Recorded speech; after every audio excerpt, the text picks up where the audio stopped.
gurigan waxa iska leh Khaliif Cadale hadda khawaarijta ayuu ka tirsan yahay wuxuu ku yaalaa degmada Yaaqshiid inta u dhaxaysa warshadii baastada iyo xaafadda Caymiska taariikhdu waa bishii Agoosto 2006 halkan waxa lagu saxiixayaa heshiisyo argagixiso oo lagu banaysanayo daadinta dhiigga shacabka Soomaaliyeed ee muslimka ah khaarijinta dadka indhaha u ah bulshada carqaladaynta nabadda iyo ka hortagga nidaam dawladeed oo dalka ka hana qaada waxa isdhinac fadhiya Axmed Madoobe Axmed Godane Aadan Cayrow Xasan Turki Ismaaciil Caraale iyo rag kale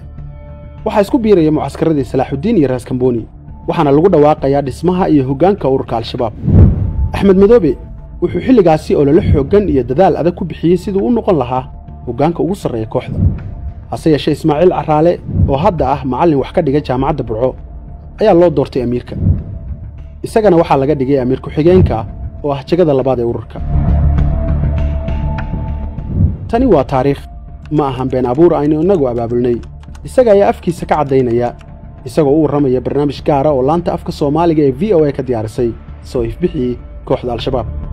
Sheekh Axmed Madoobe oo joogay madasha lagu aasaasay Al-Shabaab ayaa iiga waramay wixii lagu wada hadlay waxaan markaa anaga Kambooni markaa aan dadka ugu sii firfircoon baan ahayn qaybihii dagaalamayay ayaa waxay nooleeyahay fikir ah inaan midowno oo aan urur markaas isna ururkan hadda magaca ay qaatay Al-Shabaab aan qaadanay markaas oo nin Ismaaciil Caraale la yiraahdo oo markaas bakhtiyaankii arday ka ahaa ay keenayeen waxaan doonaynaa in mas'uuliyadda la siisaan oo ninkaasi uu noqdo mas'uulka حركة يدينكم عليه كامبون عمائك المسؤول كشورة عياتان سيئة كل شيء يسمع على مركز ونوعي مسؤول كأورك أفكار نوعي أنا من وحان كان نوعي ينبان كاها حسن عبد الله وهو كان نوعي شورة أحمد مدوبي wuxuu xilligaasi ka hor magac diimeed kula soo dagaalamay dawladii Cabdullaah Yuusuf isagoo sheeganayay gudoomiyaha Jubbada Hoose ee maamulkii midowga maxkamadaha sida ay rumaysan yihiin hay'adaha sirdoon oo caalami ah iyo siyaasiyiin caan ah Axmed wuxuu ahaa curiyihii iyo abaabulihii qaraxii ugu horeeyay ee dalka ka dhaca kaasoo 2006 laga fuliyay magaalada Baydhabo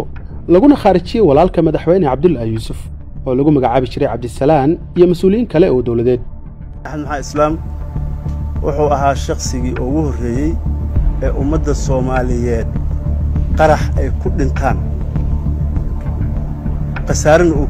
hantidooduna ay ku burburto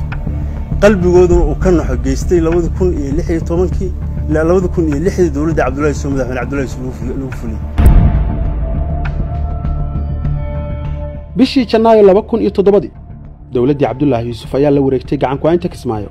Axmed Madoobe iyo kooxdiisu waxay baqacar ku tageen kaymaha badda madow ee deegaanada Joore ee gobolka Jubbada Hoose Axmed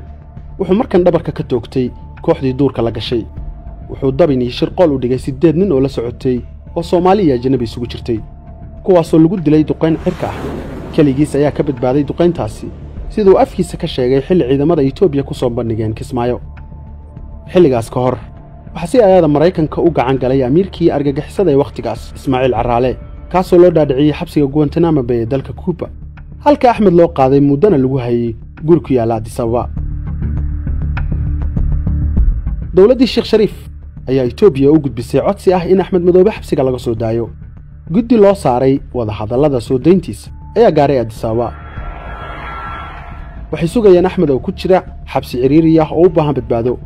laakiin Madoobe wuxuu deganaa mid kamid ah guryaha ugu quruxda badan caasimadda Itoobiya waxaana dhinaciisa fadhisay xaaskiisa iyo gabar yar oo 2 sano jir ah oo isla gurigaas ugu dhalatay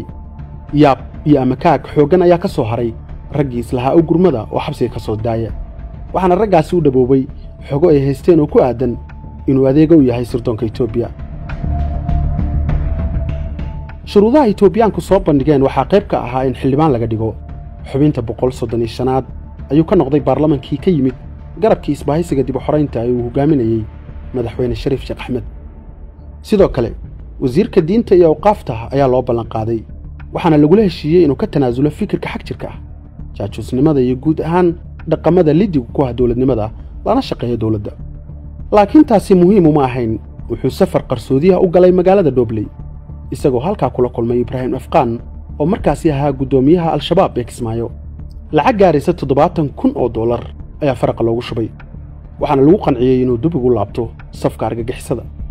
Kismaayo ayuu ka dhacay Juulaay 2009 beerta xurriyadda ee Kismaayo ayuu kaga dhawaaqay inuu iska casilay xubinnimadii baarlamaanka dowladda ku meel gaarka ahay wuxuuna madaxda dowladda ku tilmaamay inay yihiin riddo diinta ka baxday si uu helo aaminaadda hoggaankii argagixisada wuxuu dagaal la galay dowladda ku meel gaarka ahayd wuxuu ku sii dabaashay badweynta dhigdaadinta wuxuu laayay shacab iyo madax dowladeed dadka uu meydkooda ka tallaabsaday waxaa qayb ka ah xubno ka mid ah xildhibaanadii mar ay golaha baarlamaanka iskula jireen sida allaha u naxariistay Khaliif Jire Warfaa oo ahaa xildhibaan isaga matalayay kaasoo lagu dilay ilinka masaajidka Marwaas ee degmada Xamarweyne sida dad badan rumaysan yihiin Axmed wuxuu mas'uul ka ahaa xasuuqii Hotel Muna halkaasoo lagu laayay xildhibaano iyo shacab aan waxba galabsan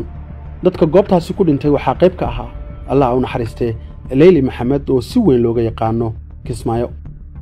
intaas isagoo sameeyay Axmed weli ma helin raaligelinta dhigiyacyadii ugu sarreeyay argagixisada sida aan ogaanay intii aan ku jirnay diyaarinta barnaamijkan xilligaas Axmed Godone wuxuu si cad u diiday inuu hor fariisto Madoobe Xasan Turki ayaa loo dhiibay fariin macnaheedu ahaa kuma aamini karno Madoobe ilaa aad dhig intaan ka badan daadisid la yaabku wuxuu yahay ilaa maanta ma jirto meel la og yahay oo Axmed Madoobe kaga tanaasulay fikirka xaq jirka ah waana halka iska qaban laayihiin siyaasiyiinta doonaysa hirgelinta dowladnimo casri ah iyo wadaadkan taariikhdiisu ka bilaabato kuna dhamaato kaymaha badda madow iyo raas Kamboni seen cadow soo celinayna seen dal ku difaacanayna seen diin ku difaacanayna seen dad ku noqonayna daba dhilif baa inaga buuxsamay oo shisheeye oo shaqays miidan ah la soco qaybta labaad ee barnaamijkan oo ku saabsan jawaabta Axmed ka bixiyay fariintii Xasan Turki u keenay iyo wixii uu sameeyay si al-shabaab u aaminaan